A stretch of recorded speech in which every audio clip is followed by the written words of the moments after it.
حضرت ابو امامہ رضی اللہ عنہ سے روایت ہے، محبوب کریم صلی اللہ علیہ وسلم نے ارشاد فرمایا، جو شخص دونوں عیدوں کی رات میں نیک نیتی اور اخلاص کے ساتھ بیدار رہے گا تو اس بندے کا دل نہیں مرے گا جس دن اوروں کے دل مردہ ہو جائیں گے۔ ارشاد فرما محبوب کریم صلی اللہ علیہ وسلم نے، یہ برکت والی رات ہے، یہ مغفرت والی رات ہے، یہ انعام والی رات ہے۔ مالک کائنات اس رات میں فرشتوں سے فرماتے ہیں، تم گواہ رہو میں نے روزے داروں کو بخش دیا اور ان کے لیے جنت واجب کر دی، اس لیے اس رات کا نام لیلۃ الجائزہ ہے، یعنی انعام کی رات ہے۔ میرے پیارے دوست اور بزرگوں، محبوب کریم صلی اللہ علیہ وسلم نے ارشاد فرمایا، ہر قوم کے لیے عید اور خوشی کے دن ہے، اور آج اختتام پر ہماری عید کا دن ہے، یعنی رمضان کے آخر میں اور شوال کی پہلی تاریخ میں جو ہم تہوار مناتے ہیں، عید کے دن خوشی مناتے ہیں، یہ اسلام کی دین ہے، یہ اللہ تعالیٰ کا بے شمار شکر و احسان ہے کہ اس نے ہمیں رمضان مبارک کو پانے کا موقع عطا فرمایا، اور ماہ رمضان میں وسعت بھر نیکی کمانے اور قیام و صیام کی وجہ سے اللہ پاک نے ہم کو کامیابی عطا فرمائی۔ یہ قیام، یہ صیام، ان کے ذریعہ سے مالک کائنات نے امت محمدیہ پر بڑا انعام فرمایا، بڑا کرم فرمایا۔ دوستو، یہ چاند رات ہمارے معاشرے میں خاص قسم کا تاثر رکھتی ہے، جس میں خوشی اور مسرت اور دوست و احباب سے ملاقاتوں پر بڑی خوشی ہوتی ہے، بڑی فرحت حاصل ہوتی ہے۔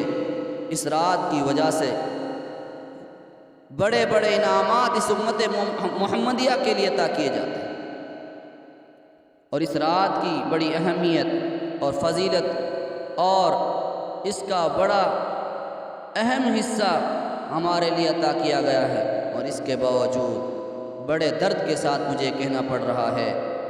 کہ گزشتہ چند دہائیوں سے ہماری زندگی کی یہ سب سے اہم، قیمتی اور بخشش اور مغفرت والی رات بازاروں اور مارکیٹوں میں گزر جاتی ہے۔ بازاروں میں خرید و فروخت کرنے میں ہماری یہ راتیں گزر جاتی ہیں، مسجدیں اور ہمارے گھر خالی رہتے ہیں، ہمارے مصلے خالی رہتے ہیں، طرح طرح کی خرید و فروخت ہم کرتے رہتے ہیں، خرید و فروخت کے بازار آباد کرنے میں ہم لگ جاتے ہیں۔ دیکھا جائے تو رمضان کا آخری عشرہ شروع ہوتے ہی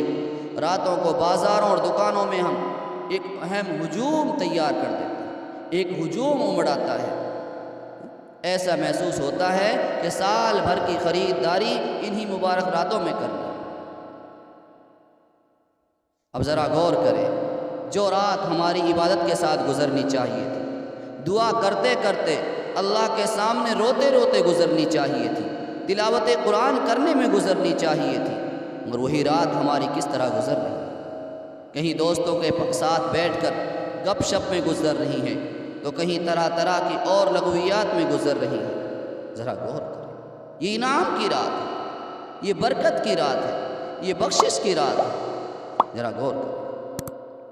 میں منع نہیں کرتا خرید و فروخت نہ کریں، اور اس کا مطلب یہ بھی نہیں ہے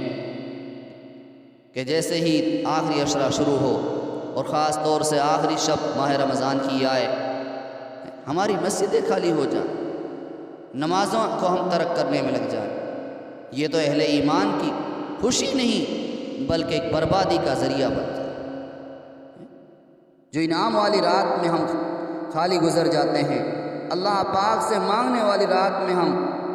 خالی ہاتھ رہ گئے تو پھر کیا حاصل؟